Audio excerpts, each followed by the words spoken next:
Hola a todos, gracias de antemano por la atención.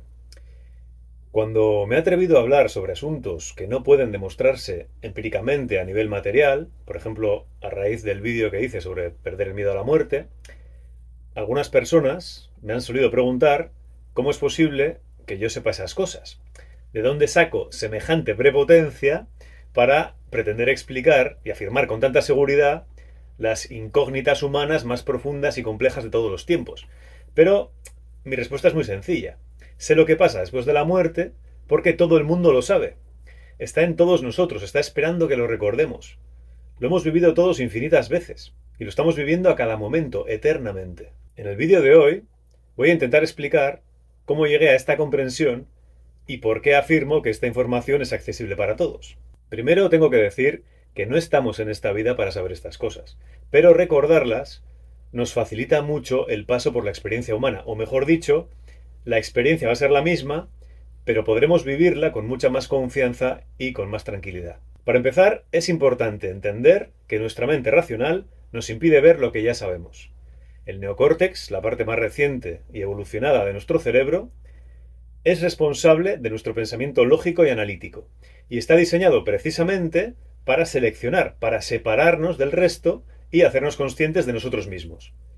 Esta mente lógica tan compleja nos ha permitido construir civilizaciones, desarrollar tecnologías avanzadas y mejorar nuestras vidas dejando de actuar simplemente movidos por nuestro cerebro límbico, ¿no? Nuestros instintos primitivos. Sin embargo, también nos ha atrapado en una especie de prisión mental que nos separa de informaciones más profundas. Muchas veces asumimos que el intelecto es la clave para desvelar los misterios del universo. Es lo que hace la ciencia oficial. Sin embargo, la verdadera sabiduría no proviene de la acumulación de datos y de especulaciones y reflexiones racionales, sino de la capacidad de trascender el pensamiento racional. La mente racional es como un laberinto lleno de posibilidades y de conclusiones. Es inevitable perderse en esos pasillos interminables, ¿no? Siempre buscando, siempre cuestionando. Por ahí nunca se puede encontrar la verdad, ni se puede llegar a tener razón. Para encontrar lo que hay más allá de la muerte, por ejemplo, debemos desarmar este mecanismo racional. No es una tarea fácil, porque estamos condicionados, culturalmente, a confiar en la lógica por encima de todo. Pero al hackear este sistema, al descubrir sus límites y poder escapar de él, abrimos una puerta a una comprensión más profunda de nosotros mismos y del universo. Solemos olvidar que el inconsciente es una fuente inmensa de sabiduría. Mientras que el neocórtex de la mente masculina nos guía a través de la lógica y del razonamiento, es en el inconsciente de la mente femenina donde se almacenan verdades universales que no dependen de palabras o de explicaciones racionales. Una de las características, uno de los aspectos más fascinantes de la mente humana es su capacidad para almacenar información más allá de nuestra comprensión consciente. Este conocimiento no se trata ya de datos o de hechos concretos, sino de intuiciones, sensaciones, percepciones que nos guían en nuestras vidas diarias. Toda esa parte inconsciente supone algo así como el 95% de toda la información que manejamos. Un animal sin inteligencia, sin consciencia de sí mismo, no se pierde en la mente racional. Simplemente actúa movido por sus instintos.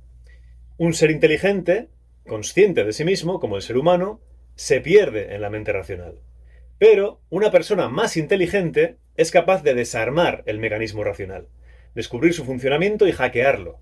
Por eso, una persona inteligente acaba conectando con su información inconsciente, con la sabiduría. No es casualidad que muchos de los grandes científicos de la historia fueran creyentes.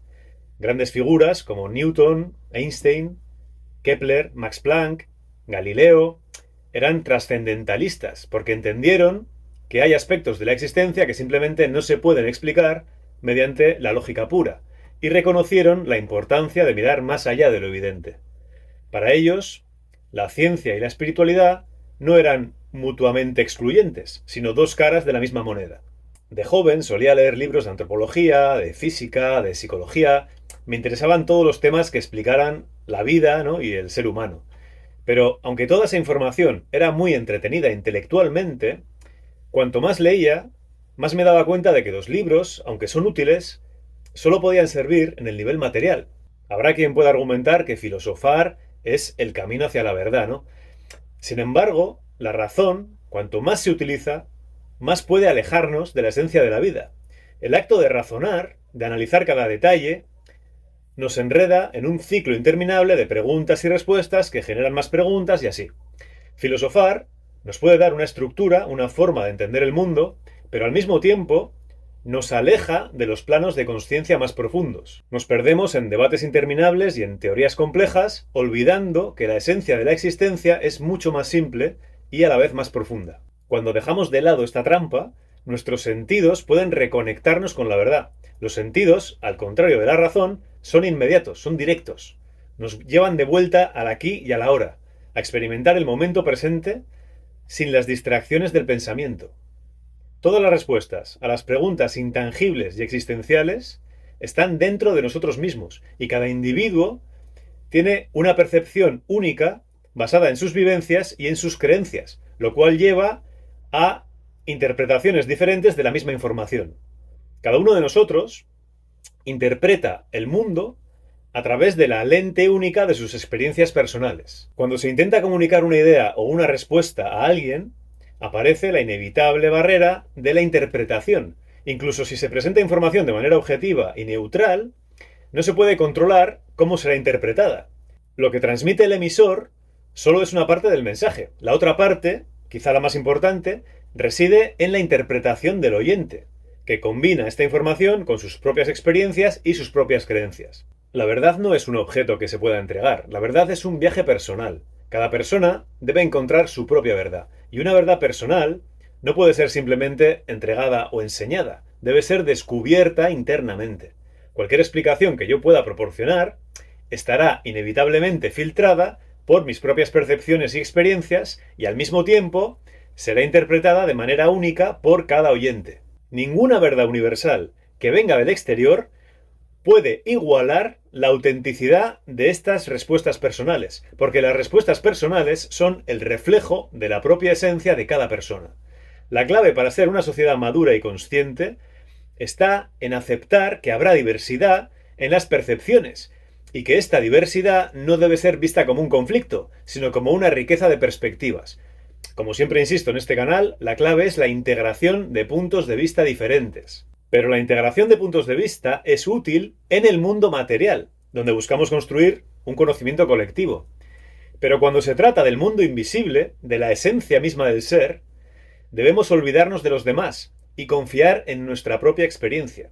Cada uno de nosotros percibe la realidad de manera diferente, porque nuestra percepción está influenciada por nuestra historia personal, nuestros valores y nuestras creencias. Lo que es verdad para uno puede no serlo para otro. Por eso, al buscar respuestas sobre la muerte y lo que viene después, debemos confiar en nuestro propio sentido del ser.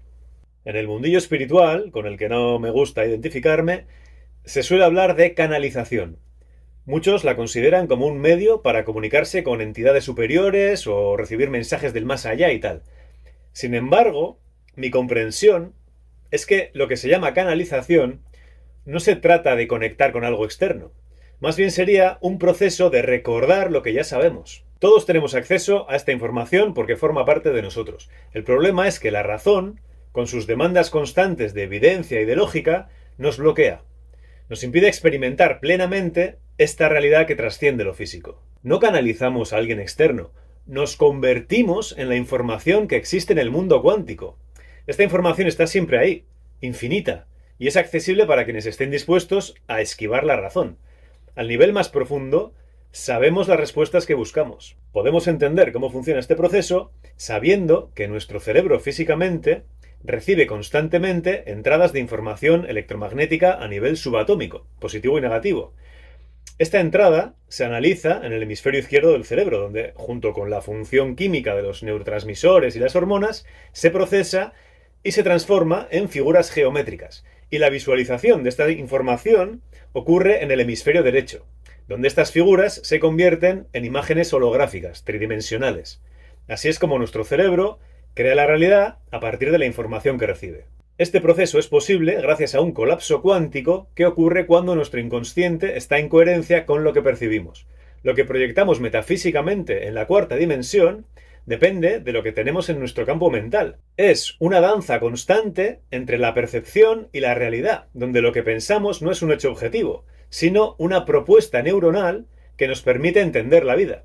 Dado que nuestro cerebro nunca procesa un hecho como tal, sino más bien crea una interpretación de la realidad, es natural que las percepciones de cada persona sean diferentes. Si nuestras percepciones fueran objetivas, todos veríamos el mundo de la misma manera. Todos sacaríamos las mismas conclusiones de un libro, o de una película, o de una música, o de una receta de cocina. Pero no es así. Cada cerebro humano es único, y cada uno interpreta la información de manera distinta. Por eso, cuando se trata de comprender lo que sucede después de la muerte, debemos confiar en nuestra propia percepción y nuestra propia experiencia. Como ya he dicho en este canal, la esencia es la única verdad inmutable, pero en la existencia no hay una única verdad universal, sino infinitas verdades personales que coexisten en un tejido infinito de experiencias humanas. Al final, la respuesta a lo que pasa después de la muerte no se puede encontrar en libros o en teorías ni en las palabras de otros. Está dentro de nosotros, esperando ser recordada.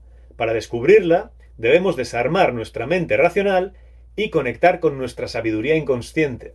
Lo gracioso es que al hacerlo, nos damos cuenta de que no estamos adquiriendo nueva información, sino recordando lo que siempre hemos sabido. Y todos recordamos la misma experiencia, añadiendo cada cual sus filtros. Pero todos vemos que la muerte no es el final, sino una transición a un estado diferente de existencia. Porque cuanto más profundo vamos con nuestra consciencia, más unidos estamos, finalmente llegando a ser todos lo mismo. Esa misma esencia que no existe. Nos vemos.